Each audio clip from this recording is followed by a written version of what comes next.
Hey guys, welcome back. Today we're going to talk about some foods that fall under what I call the health halo, which are like healthy foods that really aren't as healthy as you think they are. Alright, let's go.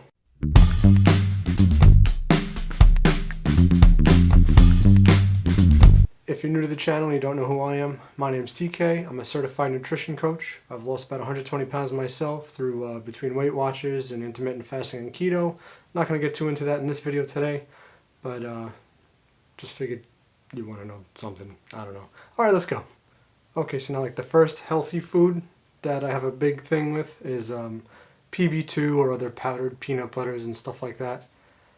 Now the big problem with them is that they're like super processed or refined, or whatever you want to call it, because like peanut butter never comes powdered. And the way they do that is they pull all the fats out, essentially making it devoid of really any nutritional value. So yeah, great, it's a great low calorie thing, but by pulling out all that fat, it loses its entire like satiety factor, which means like it's essentially candy at that point. So yeah, great, I can have like a peanut butter sandwich again, or peanut butter and jelly and things like that. But the problem is where in the past you'd have a peanut butter and jelly sandwich and it'd fill you up and it'd hold you over as like a good lunch. Now you find yourself in an hour or so like you want to eat again, and it kind of defeats the purpose of having a low calorie option.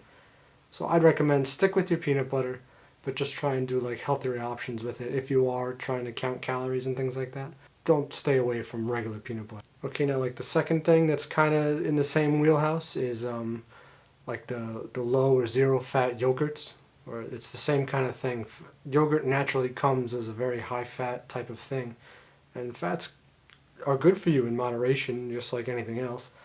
The problem is with stuff like that is when they pull the fat out to make it palatable, they have to just put a ton of sugar into it, and now it becomes basically, again, it's like a candy, or like it just, we get this misconception that because it's yogurt and fat free and stuff, that it's healthy, where it's like, yeah, it might still have some of the probiotic factors and helping like that and helping digestional health and things like that, but all that sugar is just going to cause you craving more and more, and it puts you in like what I like to call like a snack loop, where it's like, oh, I'll have a little bit of yogurt and stuff like that, and then in a half an hour, 45 minutes, an hour, you're not even thinking about it, but you're craving more and more stuff, and then next thing you know, throughout the day, you're just eating all these small little things over and over and over again, and you're never giving your digestive system a chance to like have a break, which is a thing I'm going to go into in the future also, and why that is important. Your best bet is to stick with actual natural yogurts. In the same wheelhouse, I'm not a fan of the fruit in the bottoms and stuff like that because of all the added sugar in them. And actually while we're talking about fruits, I want to get into that actually, because a lot of the problems also I see is people like to have like the really sweet fruits, thinking that like, like, oh, it's healthy and things like that.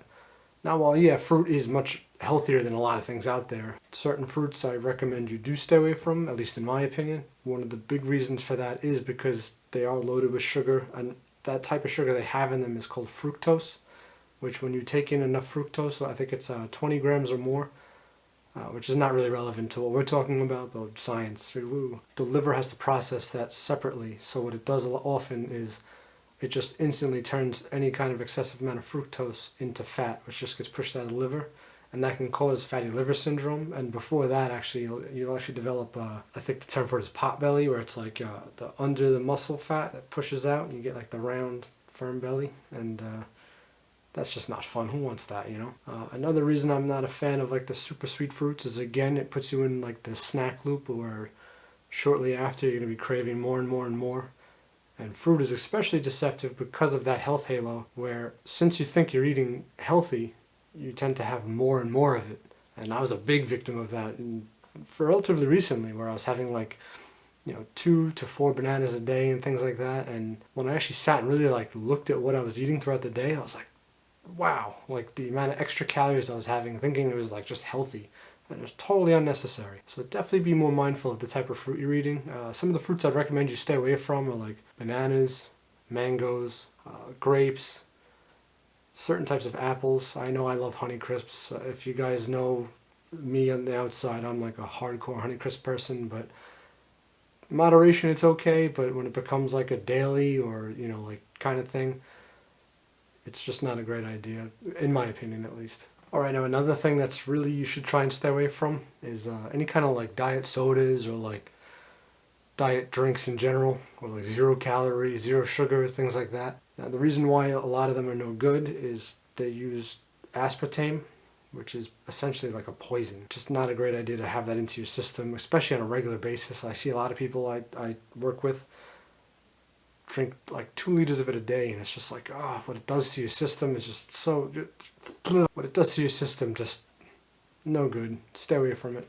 Another reason I don't like it is, again, I know I'm getting repetitive, but it puts you in the snack loop where, while it itself doesn't add any calories to your system, it causes your hormones to crave more and more and more food or sugar in general. It causes you to like mindlessly snack and things like that. And why take in something that can cause you to trigger and eat more and more? I just don't recommend it. Okay, now another thing I personally don't recommend you put into your diet on a regular basis is things like honey or maple syrup, for a couple of reasons. One of the big ones is that what, at least in the American market, is called honey and maple syrup can barely even be called that anymore. They're so refined and processed that like maple syrup, from what I've checked in stores, doesn't really have any real maple syrup anymore now. It's just high fructose corn syrup. Like I said, with fructose, it just immediately causes like fat buildup. And the same goes with honey. There's a whole thing with honey I recommend. You can actually Google it and stuff. There's like a whole like black market of honey get, because it's just blatantly lying on the label where it'll say all natural organic honey, and it's not. It's, again, just high fructose corn syrup with like a little bit of honey flavoring. So if you buy it locally, sure, in small amounts, it's great, but again, it's sugar, and I'm sure if you know me by now that you know I'm kind of anti-sugar, so you know where that's going. Alright, now like the last thing I really want to talk about in this video, and I know this one's kind of like a big thing I always bring up all the time, but the big thing to stay away from is things like protein bars or like Built bars or any of those kind of like meal replacement diet bars. They're all just cleverly marketed like candy bars, and I've said this so many times now, but I'm just going to keep saying it until the message gets out there, that they are the biggest culprits of all the things on the list I just gave you, in terms of, if you look at the ingredients, a lot of times like one of the first ingredients is things like either maple syrup or honey or tapioca, and they're all just like high sugar, and any kind of thing that's kind of tout that it's like healthy for you shouldn't have all that added sugar in it, because again, it's just going to cause you like eating and eating and eating, or putting you in like a snack loop.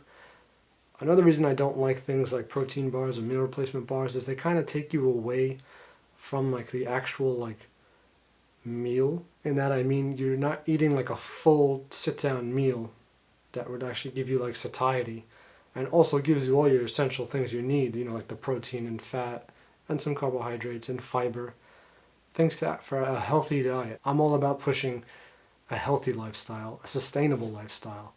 And like, really think about it. Is sitting and eating a protein bar for lunch every day something you consider healthy and sustainable? Is that what you want to do forever?